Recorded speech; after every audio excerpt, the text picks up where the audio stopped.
Oke, coba deh bayangin ini. Tanggal 3 Januari 92. Lokasinya di Moskow. Uni Soviet baru aja bubar, suasananya masih, ya, gamang gitu. Terus ada pertemuan penting nih, antara akademisi Rusia sama Amerika. Di atas panggung, bendera Federasi Rusia yang baru itu dipasang terbalik. Mungkin cuma kesalahan kecil ya, tapi rasanya itu jadi simbol yang kuat banget untuk sebuah era baru. Era di mana pertanyaan besarnya bukan lagi, kamu komunis atau kapitalis? Pertanyaannya jadi jauh lebih mendasar. Dan pertanyaan itu, menurut seorang ilmuwan politik namanya Samuel Huntington, adalah siapa kita? Selamat datang di pembahasan kita kali ini, di mana kita akan coba bedah salah satu ide paling bisa dibilang kontroversial ya di akhir abad ke-20. Dari bukunya The Clash of Civilizations. Benturan peradaban. Betul. Idenya sederhana, tapi dampaknya luar biasa. Setelah Perang Dingin, pemicu konflik terbesar di dunia itu bukan lagi ideologi atau ekonomi, tapi budaya. Kita akan lihat apakah teorinya ini masih relevan untuk memahami dunia kita yang makin, makin kacau sekarang. Oke, ayo kita langsung masuk. Dulu kan ada optimisme besar ya, terutama dari Francis Fukuyama. Iya, soal akhir sejarah itu ya. Betul. Yang bilang demokrasi liberal ala barat itu udah menang dan dunia bakal damai gitu kan. Tapi Huntington lihatnya beda banget. Dia lihat kenyataan di lapangan dan bilang, tunggu dulu, kayaknya enggak. Nggak sesederhana itu. Tepat. Dia melihat peta politik dunia itu seolah-olah digambar ulang. Tapi sekarang batas-batasnya bukan lagi ideologi, batasnya itu budaya. Alih-alih dunia yang nyatu, kita justru pecah jadi blok-blok peradaban. Dan ini bukan cuma teori di atas kertas kan? Di sumber kita ada contoh yang kuat banget. Para pengunjung rasa di Sarajevo tahun 1994. Di tengah perang yang mengerikan, mereka nggak kibarin bendera PBB atau Amerika buat minta tolong. Justru yang mereka kibarkan itu bendera Arab Saudi dan Turki. Nah, itu kan pesan yang jelas banget sih. Jelas sekali. Pesannya, kami mungkin warga Eropa, tapi identitas kami yang sebenarnya itu sama saudara-saudara Muslim kami. Jadi, pertanyaan di pihak siapa kita yang khas Perang Dingin itu tiba-tiba diganti sama pertanyaan yang lebih personal. Siapa kita sebenarnya? Dan dari situlah Huntington membangun seluruh argumennya. Dia mendefinisikan peradaban sebagai level identitas budaya kita yang paling luas.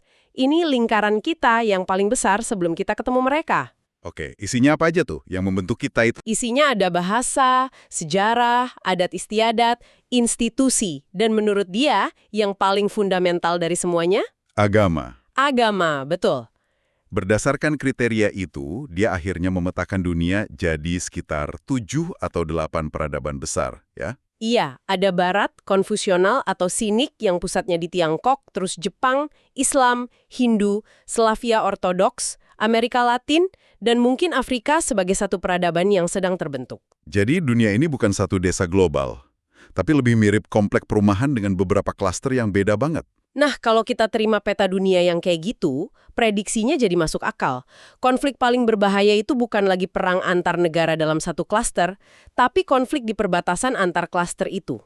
Ini yang disebut perang garis sesar, fault line wars. Betul. Konflik di Somalia misalnya, meskipun brutal ya, dampaknya cenderung lokal. Tapi konflik di Bosnia, Kashmir, atau Kaukasus, wah, itu beda cerita. Kenapa beda? Karena ada efek domino budaya. Ini yang disebut Huntington sebagai rally negara kerabat, kin country rallying. Konsep ini penting banget. Sederhananya gimana tuh? Sederhananya, kalau ada konflik di perbatasan peradaban, negara-negara lain yang merasa satu kaum Bakal ikut campur. pasti. Mereka merasa terpanggil untuk membela kerabat budayanya. Dan kita lihat ini terjadi persis seperti prediksinya di Perang Yugoslavia. Tepat sekali. Rusia, karena kesamaan ortodoks, konsisten bela Serbia. Di sisi lain, negara-negara Muslim kayak Iran, Turki, Arab Saudi rame-rame bantu Muslim Bosnia. Dengan uang, senjata, bahkan ada yang kirim pasukan. Jadi negara sekuler kayak Turki dan teokrasi kayak Iran bisa tiba-tiba ada di pihak yang sama. Wow, jadi ikatan peradaban itu mengalahkan sistem politik mereka masing-masing. Benar. Ini benar-benar mengubah cara kita melihat aliansi global ya. Tapi seluruh tesis ini kan berdiri di atas satu asumsi besar, bahwa kekuatan peradaban barat itu sedang menurun secara relatif. Apakah datanya mendukung klaim itu?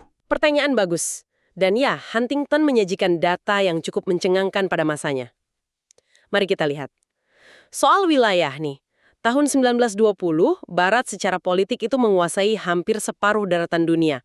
Coba bayangin. Separuh. Tahun 1993, angkanya anjlok jadi sekitar 25%. Cuma seperempat. Dan bukan cuma soal wilayah kan? Dari sisi populasi juga. Betul, awal abad ke-20, orang Barat itu sekitar 30% dari populasi dunia. Menjelang akhir abad, turun drastis jadi sekitar 13%, dan katanya diproyeksikan terus menurun. Dan secara ekonomi, kue ekonomi global juga. Pembagiannya mulai berubah. Pangsa Barat menyusut, sementara Asia Timur meroket. Oke. Poinnya bukan Barat akan runtuh besok pagi, ya, tapi dominasi absolutnya sudah berakhir. Dan pergeseran kekuatan ini memicu fenomena yang menurut saya salah satu pengamatan Huntington yang paling tajam. Apa itu? Logika sederhananya kan, kalau negara non-Barat mau jadi kuat dan modern, mereka akan meniru Barat, gitu kan? Iya, biasanya begitu, westernisasi. Tapi Huntington bilang, yang terjadi justru sebaliknya. Nah, ini dia. Alih-alih menjadi kebarat-baratan, mereka justru kembali ke akar budayanya sendiri. Ini yang dia sebut indigenisasi. Tepat.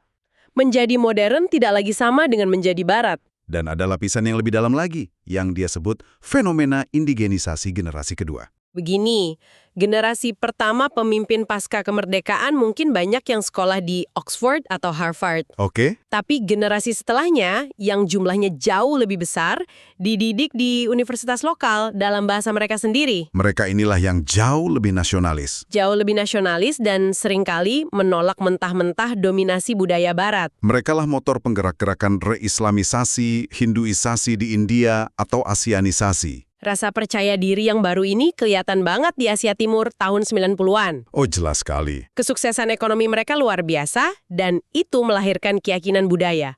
Muncul istilah serangan budaya Singapura, Haha, iya. yang secara terbuka membandingkan keunggulan nilai-nilai Asia, disiplin, kerja keras, kolektivisme, dengan apa yang mereka anggap sebagai kemerosotan moral Barat. Individualisme berlebihan, kriminalitas, dan sebagainya. Sampai-sampai Perdana Menteri Malaysia saat itu, Mahathir Mohamad, melontarkan kalimat yang sangat terkenal. Yang ini. Nilai-nilai Asia adalah nilai-nilai universal. Nilai-nilai Eropa adalah nilai-nilai Eropa. Itu sebuah penolakan total terhadap arogansi budaya Barat. Bang, kena telak. Contoh besar lainnya adalah apa yang disebut kebangkitan Islam atau the Islamic Resurgence. Dan di sini Huntington membuat catatan penting. Ini bukan penolakan terhadap modernitas. Bukan. Sains dan teknologi sangat diterima. Ini penolakan terhadap westernisasi. Jadi pesannya, kami bisa punya smartphone dan gedung pencakar langit tanpa harus mengadopsi nilai-nilai sekular Anda. Tepat. Menurut analisisnya, salah satu pendorong utama gerakan ini adalah demografi. Ledakan populasi pemuda, youth bulge, di banyak negara Muslim, menciptakan gelombang besar anak muda yang bersemangat, terdidik, tapi seringkali frustrasi dengan keadaan. Dan mereka menjadi kader yang subur bagi gerakan-gerakan Islamis. Benar. Oke, jadi kita punya dunia yang terbagi dalam blok-blok peradaban dengan kekuatan yang lebih merata dan setiap blok semakin menegaskan identitas budayanya. Terus gimana tatanan dunianya? Apakah ada pemimpin di setiap blok? Ada.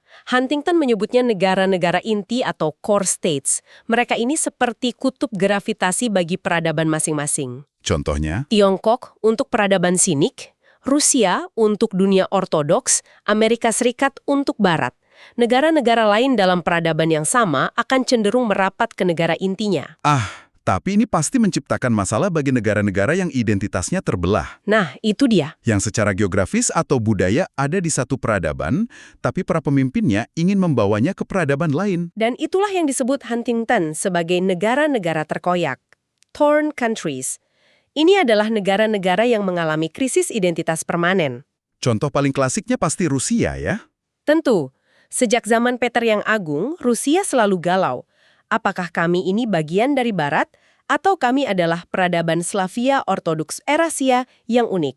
Turki juga contoh yang sempurna kan? Oh sangat. Ataturk berusaha mati-matian membaratkan Turki dengan sekularisme radikal. Tapi di satu sisi, Eropa nggak pernah benar-benar menerimanya. Dan di sisi lain, kebangkitan Islam di dalam negeri terus menariknya kembali ke akar budayanya. Ini dilema yang nggak ada habisnya. Bahkan Australia pun pernah mengalaminya. Di tahun 90-an, para pemimpinnya mencoba mendefinisikan ulang Australia sebagai negara Asia. Iya, saya ingat itu. Tapi negara-negara Asia justru melihatnya tetap sebagai orang Eropa secara budaya. Betul. Seperti kata Mahathir, ini bukan soal warna kulit, tapi soal nilai dan budaya. Kalau begitu, dengan tatanan dunia seperti ini, di mana titik-titik konflik terpanasnya? Huntington menyoroti dua garis sesar utama. Yang pertama, dan yang paling panjang sejarahnya, adalah antara Islam dan Barat. Dia menggambarkannya sebagai perang semu atau quasi-war yang sudah berlangsung 1.400 tahun. Selama itu ya, Ini konflik soal kekuasaan, siapa yang berkuasa, dan soal nilai, cara hidup siapa yang benar. Bentuknya saja yang berubah-ubah. dari perang salib sampai terorisme versus serangan drone. Tepat, garis sesar kedua yang dia lihat adalah antara Asia, khususnya Tiongkok, dan Amerika Serikat. Ini lebih terasa seperti perang dingin baru yang pusatnya di ekonomi dan nilai. Benar, ada benturan fundamental antara etos Konfusianisme yang menekankan otoritas, harmoni, kepentingan kolektif. Dengan nilai-nilai liberal Amerika yang mengutamakan kebebasan, individualisme, dan kompetisi. Akibatnya, seperti yang kita lihat sekarang, adalah Asia yang semakin percaya diri dan berani mengatakan tidak pada tuntutan-tuntutan Amerika. Baik soal perdagangan maupun hak asasi manusia. Benar. Kalau kita mau melihat semua elemen teori ini, garis sesar, negara inti, reli negara kerabat beraksi di satu tempat, perang Bosnia itu laboratorium yang sempurna. Benar-benar contoh dari buku teks. Di sana kita melihat tiga peradaban bertabrakan, Ortodoks, Katolik Barat, dan Islam. Dan reli negara kerabat langsung terjadi. Oke, Di kubu Ortodoks ada Serbia, yang langsung dibela habis-habisan oleh Rusia di PBB. Koneksi Slavia Ortodoks mereka kuat sekali. lalu di kubu Katolik ada Kroasia. Yang dipersenjatai dan didukung oleh Jerman, Polandia, dan negara-negara Katolik lainnya. Beberapa sukarelawan dari Barat bahkan melihatnya sebagai semacam perang salib modern. Dan tentu saja, di kubu Muslim Bosnia, dukungan mengalir deras dari seluruh dunia Islam. Iran, Arab Saudi, Turki semua mengirim uang, senjata, bahkan pejuang. OKI, Organisasi Konferensi Islam, jadi pelobi utama bagi Bosnia di panggung dunia. Ini menunjukkan betapa cepatnya konflik lokal bisa tersedot ke dalam pusaran konflik peradaban global. Pertanyaan berikutnya, kalau konflik model begini sudah pecah, gimana cara menghentikannya? Menurut Huntington, perdamaian itu hampir tidak mungkin datang dari pihak-pihak yang bertikai langsung. Kenapa begitu? Luka dan kebenciannya terlalu dalam. Perdamaian, katanya, harus menetes dari atas. Maksudnya menetes dari atas itu bagaimana? Jadi yang bisa memadamkan api ini bukan para petarung di lapangan, tapi sponsor besar mereka. Tepat sekali. Negara-negara inti atau pihak luar yang awalnya ikut memanaskan situasi dengan mendukung kerabat mereka, pada akhirnya punya kepentingan yang lebih besar. Untuk mencegah konflik ini meluas jadi perang global. Betul. Merekalah Amerika, Rusia, negara-negara Eropa yang punya pengaruh untuk menekan klien mereka di lapangan agar mau duduk berunding dan menerima kesepakatan damai. Jadi yang awalnya menyulut api, akhirnya juga yang harus memadamkannya. Kurang lebih begitu. Oke, jadi kalau kita rangkum, gagasan besar Huntington adalah untuk benar-benar memahami dunia pasca Perang Dingin, kita harus berhenti terobsesi hanya dengan politik dan ekonomi. Kita harus melihat peta peradaban dunia. Karena pada akhirnya, budaya siapa kita, apa yang kita yakini, adalah kunci yang membentuk aliansi sekaligus menyulut konflik. Dan bagi Anda, kerangka ini bisa jadi semacam kacamata atau peta alternatif untuk membaca berita utama setiap hari. Ini membantu kita memahami mengapa aliansi lama memudar dan aliansi baru yang aneh mungkin muncul. Ini cara untuk mencoba menggali motivasi yang lebih dalam di balik tindakan negara-negara di panggung dunia. Tapi ada satu peringatan terakhir dari Huntington yang menurut saya sangat relevan, terutama untuk peradabannya sendiri, yaitu Barat. Dia bilang, kelangsungan hidup peradaban Barat itu tidak bergantung pada usahanya untuk membuat seluruh dunia menjadi seperti dirinya. Sebaliknya, itu bergantung pada kemampuannya untuk memperbaharui diri dari dalam dan menerima sebuah fakta. Bahwa budayanya itu unik, bukan universal. Tepat. Dan itu meninggalkan kita semua, terutama Anda, dengan satu pertanyaan penutup untuk direnungkan. Jika kita mengikuti logika Huntington, Mungkinkah benturan terbesar yang dihadapi Barat saat ini bukanlah dengan peradaban lain, melainkan benturan yang terjadi di dalam masyarakatnya sendiri tentang apa sebenarnya identitas mereka?